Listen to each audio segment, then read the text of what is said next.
माता दी दोस्तों, तपोभूमि क्लासेस में मैं अवधेश भदौरिया आप सभी का स्वागत करता हूं। व्यापम द्वारा आयोजित की जा रही महिला पर्यवेक्षक परीक्षा के लिए ये हमारा 17वां वीडियो लेक्चर है। इस लेक्चर में हम पढ़ेंगे पंचायत एवं ग्रामीण विकास विभाग की विभिन्न योजनाएं। तो चलिए शुरू करते हैं। पहली योजना है स्वर्ण जयंती ग्राम स्वरोजगार योजना। दोस्तों देखो, यहाँ पर सबसे पहली बात तो ये पंचायत और ग्रामीण विकास विभाग की योजना है, तो सारी योजनाएं गांव से संबंधित होंगी। तो ये योजना भी गांव से संबंधित है। और यहाँ पर देखो, जो नाम में ही लिखा है स्वरोजगार योजना, यानी कि ये सेल्फ एम्प्लॉयमेंट से संबंधित योजना है। यानी इसमें जो हितग्राही होता है उसको सेल्फ एम्प्लॉयमेंट के लिए कुछ पैसे दिए जाते हैं, अनुदान दिया जाता है। तो दोस्तों सबसे पहले देखते हैं इसमें हितग्राही कौन होता है। हितग्राही यानी जिसको लाभ दिया जाता है वो हितग्राही होता है। तो दोस्तों हितग्राही इसमें होता है जो बीपीएल में हो, यानी कि बिलो पॉवर्टी लाइन होना चाहिए। गरीबी रेखा के नीचे जीवन यापन कर रहे परिवार के किसी सदस्य को इस योजना का लाभ दिया जाता है।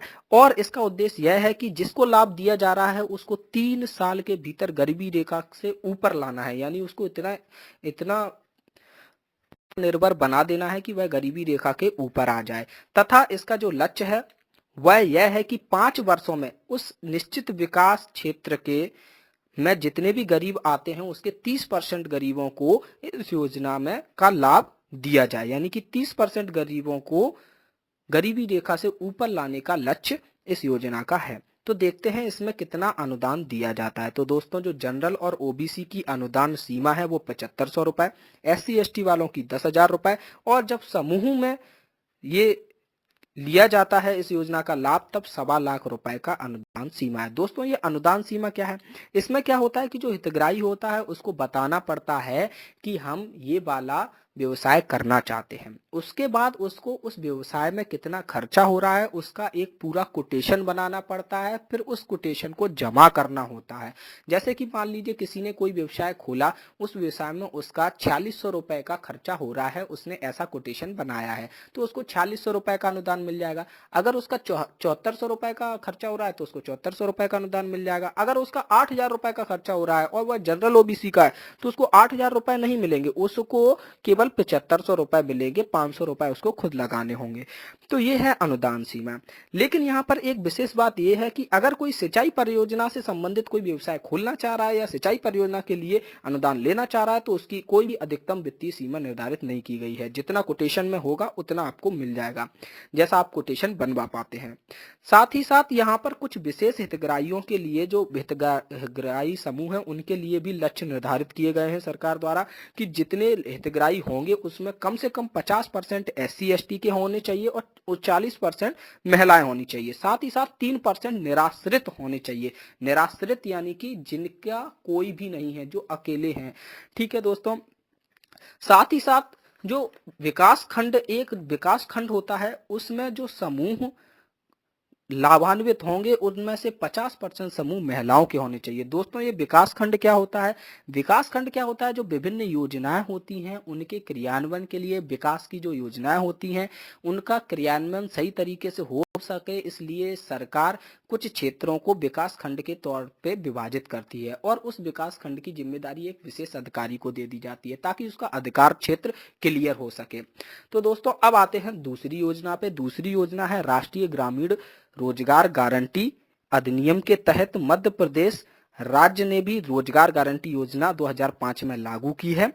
दोस्तों जो राष्ट्रीय ग्रामीण रोजगार गारंटी अधिनियम 2005 है उसकी धारा 4(1) में यह बताया गया था कि प्रत्येक राज्य को इस प्रकार की रोजगार गारंटी योजना लागू करनी चाहिए, बनानी चाहिए। उसी के अंतर्गत मध्य प्रदेश राज्य ने भी रोजगार गारंटी योजना बनाई, जिसको हम मनरेगा के नाम से जानते हैं। मनरेगा आप सभी ने सुन रखा होगा। यहाँ पर क्या होता है कि गांव में जो निवास कर रहे हैं उनमें से बहुत सारे लोग शहरों की ओर पलायन करते हैं रोजगार की तलाश में, और शहरों में भी आके वो क्या करते हैं, उनको कोई अकुशल है, वो उनको कुछ ऐसी स्किल नहीं है जिसकी सहायता से वो कमाई कर सकें, तो वो अकुशल श्रमिक की तरीके से ही काम करते हैं और मजदूरी का काम करते हैं। तो अगर उनको मजदूरी गांव में ही मिलेगी तो उनका खर्चा भी कम होगा और वो वहां से अच्छी तरीके से रह भी पाएंगे। इसीलिए गांव में ही प्रत्येक व्यक्ति को कम से कम 100 दिन का रोजगार की गारंटी दिलाने के लिए ये योजना है। देखिए जैसा कि इसमें नाम है रोजगार गारंटी योजना, यानी रोजगार की गारंटी दे रहे हैं। अगर 100 दिन का रोजगार अगर वो किसी को नहीं दे पा रहे हैं तो उनको बेरोजगारी भत्ता दिया जाएगा। तो सबसे पहले देखते हैं इसमें हितग्राही कौन होगा। इसमें हितग्राही ग्राम पंचायत का स्थायी निवासी होगा, यानी कि आप जिस गांव से हैं आप उसी गांव में काम मिलेगा, दूसरे गांव में आपको काम नहीं मिल सकता। साथ ही साथ आप जॉब कार्ड धारी होने चाहिए। इस योजना के तहत जॉब कार्ड बनाए जाते हैं लोगों के। कुछ नहीं है, अपन को गांव के सेक्रेटरी के पास जाना होता है, उनसे कहना होता है हमारा जॉब कार्ड बनाइए मनरेगा के तहत, तो वो आपका जॉब कार्ड बना देते हैं। उस जॉब कार्ड के आधार पर ही आपको काम मिलता है। अगर आपने जॉब कार्ड नहीं बनवाया है तो आपको काम नहीं मिलेगा और सरकार की कोई गारंटी नहीं रहेगी कि आपको काम देना चाहिए। साथ ही साथ इस योजना में जो कुल लाभान्वित होंगे 1/3 महिलाएं होनी चाहिए। इस प्रकार की व्यवस्था ग्राम पंचायत को करनी चाहिए। साथ ही साथ यदि कोई अपंग यानी कि विकलांग आवेदन करता है, जिसको अब दिव्यांग भी कहते हैं, हमारे प्रधानमंत्री महोदय ने दिव्यांग शब्द दिया है तो आजकल दिव्यांग ही ऑफिशियली यूज किया जाता है। अगर कोई दिव्यांग आवेदन करता है मनरेगा के तहत कि उसको काम करना है तो उसको उसकी योग्यता एवं क्षमता के अनुसार ही काम दिया जाएगा। ऐसा नहीं कि वो काम वो कर नहीं सके, उस प्रकार का काम उसको नहीं दिया जाएगा।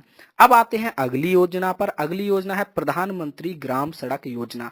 तो दोस्तों इसमें भी नाम में ही बता दिया है कि गांव में सड़कें बनाने की योजना है। लेकिन किस प्रकार के गांव में हम सड़कें बनाएंगे, ये इस योजना का की पॉइंट है। तो देखिए बसाहटें का मतलब है जहां पर लोग बाग रहते हैं। बसाहटें, बसाहटें का मतलब क्या हो गया, जहां पे आबादी है। तो ऐसे गांव यहाँ पर दो कैटेगरी में विभाजित किया गया है। एक तो संपर्क विहीन है और दूसरे समस्त संपर्क विहीन। संपर्क विहीन ये दो कैटेगरी होंगी, कोई उनके मानक होंगे, उनके आधार पर ये कैटेगरी बनाई गई होंगी। ठीक है दोस्तों, तो जो संपर्क विहीन गांव हैं, बसाहटें हैं, वहां पर अगर जनसंख्या 1000 से अधिक है तो वहां पर सड़क बनाई जाएगी प्रधानमंत्री ग्राम सड़क योजना के तहत। और अगर 500 से अधिक की संपर्क विहीन बसाहटें आदिवासी क्षेत्र में हैं, जहां की जनसंख्या 500 से ज्यादा है, तो वहां पर ग्राम सड़क योजना के तहत सड़क बनाई जाएगी। इसी प्रकार से ऐसे गांव जहां पर बिल्कुल भी संपर्क नहीं है, समस्त संपर्क विहीन है, वहां पर अगर जनसंख्या 500 ही है तो भी सड़क बना दी जाएगी और आदिवासी क्षेत्रों में 250 की जनसंख्या पर ही सड़क बना दी जाएगी। दोस्तों होता क्या है, ये क्या है जनसंख्या वाला सिस्टम। जैसे कि मान लिए कहीं एक गांव में 100 लोग रहते हैं और एक गांव में 200 लोग रहते हैं और दोनों के ही गांव में सड़कें नहीं है, तो सरकार का क्या कदम होना चाहिए कि पहले 200 वाले के यहाँ सड़क बनाई जाए, फिर 100 वाले के यहाँ सड़क बनाई जाए। तो वही प्रोसेस यहाँ पर है कि पहले 1000 से ऊपर वालों के यहाँ सड़क बनाई जाए, फिर 500 के ऊपर वालों के यहाँ सड़क बनाई जाए, उसके बाद फिर और बचेंगे तब वहां पर सड़कें बनाई जाएंगी। अब अगली योजना पे आते हैं। अगली योजना है स्वजल धारा ग्रामीण जल प्रदाय योजना। दोस्तों जैसा कि नाम में ही स्पष्ट है, स्वजल यानी अपना जल और ग्रामीण जल प्रदाय योजना यानी गांव में जो जल प्रदाय योजना है, यहाँ पर जो स्वजल है इसी से ये पूरी योजना को हम समझ सकते हैं। स्वजल का मतलब ये है कि यहाँ पर जो गांव में जो पानी की व्यवस्था है वह ग्राम पंचायत ही करेगी, अपने हिसाब से निर्णय लेगी। इसके लिए कुछ अलग कमेटी बनी रहती हैं, तो वो अपने हिसाब से कार्यक्रम निर्धारित कर सकते हैं और उसके बाद उन कार्यक्रमों को एक विशेष कमेटी अप्रूव करेगी। क्योंकि ये कार्यक्रम देखिए ऐसा तो है नहीं कि ग्राम सभा ने सोचा कि चलो यहाँ पर तालाब खोदना है और वहीं पे तुरंत खोद दिया। उसके लिए कुछ पर्यावरण से संबंधित संकेत भी जरूरी होने चाहिए कि यहाँ पर खोदना भी चाहिए तालाब की नहीं खोदना चाहिए। इसलिए एक विशेष कमेटी होती है जिला स्तरीय, वो इन सब चीजों की निगरानी करती है और वो अप्रूवल देती है। तो इस योजना का जो उद्देश्य है वह ये है कि 40 लीटर या 55 लीटर प्रति व्यक्ति प्रतिदिन जल की आपूर्ति होनी ही होनी चाहिए, ये इस योजना का लक्ष्य होता है। तो दोस्तों ये देख लेते हैं कि 40 लीटर कहाँ पे होनी चाहिए और 55 लीटर कहाँ पे होनी चाहिए। अब ऐसा तो है नहीं दोस्तों कि कोई सूखा ग्रसित गांव है जहां पर पानी के कोई स्रोत ही नहीं है और वहां पे हम बोल दें कि आपका लक्ष्य है 55 लीटर प्रति व्यक्ति प्रतिदिन आप किसी भी तरीके से जल आपूर्ति करो, और आपको ही करनी है, ग्राम पंचायत को ही करनी है इस योजना में। और जहां पर बहुत सारे स्रोत हैं पानी के, वहां भी अपन यही कह रहे हैं कि 500 लीटर वो 55 लीटर प्रति व्यक्ति प्रतिदिन आप आपूर्ति कीजिए। तो ये तो गलत बात हो जाएगी, है कि नहीं दोस्तों। तो जहां पर स्रोत नहीं है या फिर आंशिक स्रोत है जल के, वहां पे इस योजना का लक्ष्य है 40 लीटर प्रति व्यक्ति प्रतिदिन की जल आपूर्ति, तथा जहां पर स्रोत हैं वहां पर 55 लीटर प्रति व्यक्ति प्रतिदिन की जल आपूर्ति होनी चाहिए। तो दोस्तों ये जो मैं बता रहा था, जो जिला स्तरीय कमेटी है वो इन चीजों को अप्रूव करती है, तभी जिला पंचायत स्तर के निर्णयों को मान्यता मिलती है। तो वह जो जिला स्तरीय कमेटी है वो है DWSC। तो दोस्तों इसका जो फुल फॉर्म है वो आपको ढूंढना है और इसके कार्य बताने हैं। आप कमेंट बॉक्स में इसका फुल फॉर्म जरूर बताएं। अगर आपको पता है तो बहुत अच्छी बात है, नहीं पता है तो गूगल सर्च करें या किसी बुक्स में से देखें। अब आते हैं अगली योजना पर। अगली योजना है राष्ट्रीय बायोगैस विकास कार्यक्रम।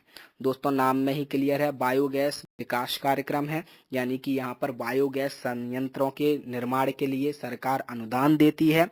अनुदान यानी कुछ रुपए दे देती है। अगर आप बायोगैस संयंत्र लगा रहे हैं, बायोगैस संयंत्र केवल वही लोग लगा सकते हैं जिनके पास पर्याप्त मात्रा में गोबर की आपूर्ति होती हो या जिनके पास भैंसें या फिर गायें हों, पशुधन हो।